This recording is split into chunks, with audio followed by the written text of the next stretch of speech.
So let's get to sort of the last. We have two more sections to go, and we have about 15 minutes maybe, and we got a lot of other questions and questions online. So we're trying to move through this quickly. Writing a compelling proposal. I should have changed it to winning proposal. I did in one of the sections, but I didn't at the headline. So because really what this is all about is not about being compelling. It's about winning. And so let's talk quickly at a high level or even some detail about what you guys see as the key elements that people need to prepare for. We've already talked about one of them in the sense that don't be cookie cutter, don't just copy and paste your thing to person A and then send it to person B. So build off of that a little bit, and Guy, you want to... Well, I'm going to say one thing, because I'm not the expert in this whatsoever, but it just happens to be a blog I wrote not too long ago based on some conversations I had with some folks in government. And I will not expand on the acronym, but it's RTFM. And if you get something from the government, read it and understand it, because I can't tell you how many times I've had calls from government folks who had RFIs out there or source of sought notices, and people are sitting in responses that just have nothing to do with what they were even thinking about. And if that's how you're going to write your proposals, you'll be that 90% company. Yeah, absolutely. Well, I like the point that Bob made earlier when he said that he could look at most things and you can remove the logos and they're all exactly the same. I would say also, don't use just marketing waffle or verbiage blurb. Again, ask your customers to speak to something and actually quote somebody instead, because it sounds real then. Yep. Okay. Mark and then Jim. Go ahead. The bidding process. This is the extent of my knowledge on the process. Write proposals for agencies that actually know who the hell you are. People buy from people they know. Absolutely. No, that's a very good point. Jim, sorry, and then Brad. Yeah, I think the point I would make would be, number one is beware of part-time proposal writers. Somebody who is assigned as a collateral duty to win this top corporate priority, and yet they have to do it, between 8 p.m. and midnight and on weekends.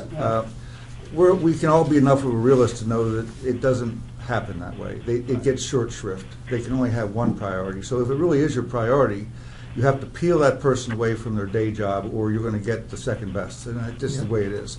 The second point I would make is, remember the difference between a subject matter expert, SME, and a proposal writer.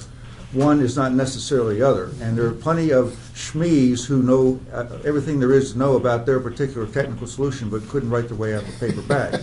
Yep. And in the end, a proposal is a sales document. I know engineers kind of frown at that. Oh, what do you mean it's a sales document? But it is. And if it's not well written, it could contain the most innovative potential solution you could ever imagine. But if it doesn't convey and they don't understand it, the evaluators don't understand it, it's not going to get you anywhere. So let the writers do what they do, let the SMEs do what they do, but don't confuse the two. Well, and I'll go to Brad next, but one of the things that we've run into too with the Washington Management Group now being a part of the Deltec is that they run into this with the GSA schedule all the time. They have to compete against people who are, for $19.95, we can get you on a GSA schedule and get you, it's the Sears catalog of government contracting and get you $2,000 in instantaneous business.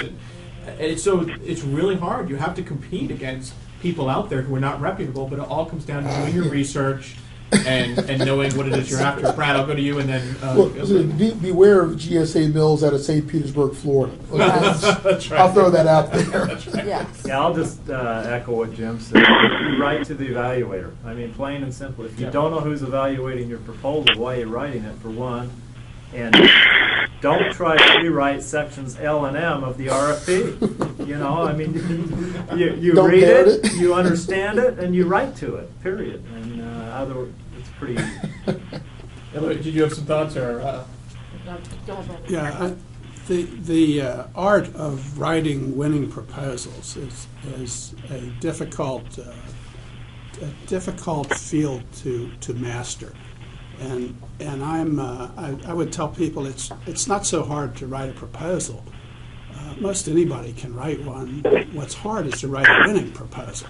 And there's a huge difference between just filling out the white space on the paper and sending it in and writing something that's going to win. Michael and I did a poll earlier in the year and asked people, how do your proposals measure up against our professional standard? And the professional standard is that the proposal should be compliant to the instructions, responsive to what's required, written in a way that's compelling, and should have a solution that's feature-rich, benefit-rich, so the evaluators can grab onto that and make a case for your company being selected. Out of all the people we surveyed, only 15% said their companies consistently do that. So if you want to up your score in this government market, get some professional help and write a real proposal. Write one that'll win.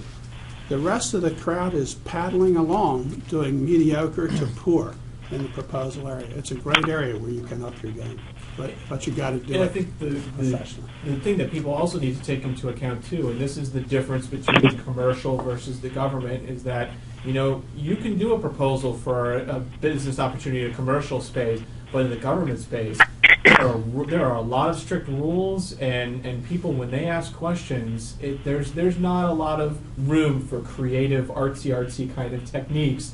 It's about giving that person, that contract officer, or that wherever that is, what it is that they really are looking for. And it sounds simple in some ways, but for some reason, based on what we've heard, people still don't just quite get it. I've seen more people get thrown out on page count alone. So yeah. That's a great point. Page count. I mean, there are a lot of rules. So, any other closing thoughts on compelling? Yeah, Mike. I would share just a couple things. This is Jimmy Baker. Real quick, when I was equipped with a journalism degree from the University of Maryland, my first job was reading sections K, M, and L and doing it. I have a 19-step process. It's mind-numbing. It's very detailed. But let me give you the short 6 steps on it. I agree with what everyone else has said here. Get a good proposal writer, not a salesperson, not an engineer, not a marketing. Get someone that can answer the mail, as hard as that is. But hey, here's what you've got to know when you put a bid in. Is the incumbent liked or not? Why not? What's the customer's dream team? Who do they really want in there? What's their dream solution? Who are the decision makers, and did you actually go meet with them? What's the real evaluation criteria? Can you market outside the realms of the proposal using video, social media, white papers? What's the overall contract value, and are you sure about it? And what is your real share of that? What is the risk the government will associate with you? There's a lot more I could say about this topic, but again, I concur with my the esteemed panel here. Get a good proposal writer. Really make sure your assessment is done well, because your proposal may not be as qualified as you think it is.